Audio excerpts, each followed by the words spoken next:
Druze are more than a footnote in history. They are an ancient people, a people who have bled alongside Israelis, defended villages in the north, and buried their dead with honor, while the world barely whispers their name. Today, as their communities suffer, in Syria and Lebanon, our feeds are filled with questions, asking where the loud voices of the human rights activists are. Where are their university protests? Where are their viral hashtags and solidarity posts? The reality is they are not coming, because the suffering of the Druze does not serve the script. You see, much of what masquerades today as activism is not rooted in truth. It is rooted in ideological allegiance and social conformity. These activists don't need to be part of the shared ancestry or history. They function on shared outrage. And today's outrage is largely about signaling identity versus defending actual victims.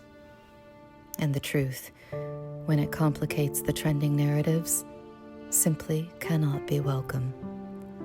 From a psychological and behavioral lens, here's why that silence is so loud. To defend the Druze would mean acknowledging that Israel is not the aggressor in the Middle East.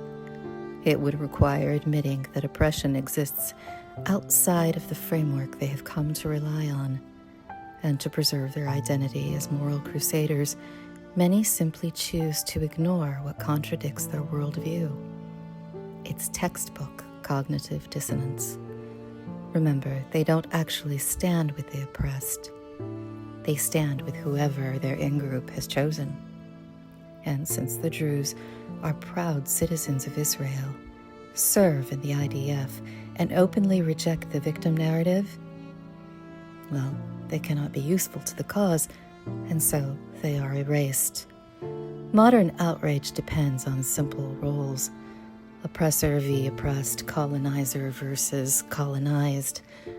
But the Druze are loyal, complex, rooted in land, tradition, and sovereign identity.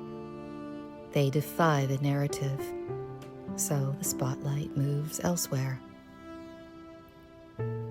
Defending an inconvenient people will not earn applause in today's activist circles. And from a psychological standpoint, we must also take splitting into account, the unconscious defense mechanism where people divide the world into categories of all good or all bad in order to preserve their internal sense of moral purity. To them, if Israel is evil, anyone aligned with it, no matter how oppressed, must be demonized or ignored.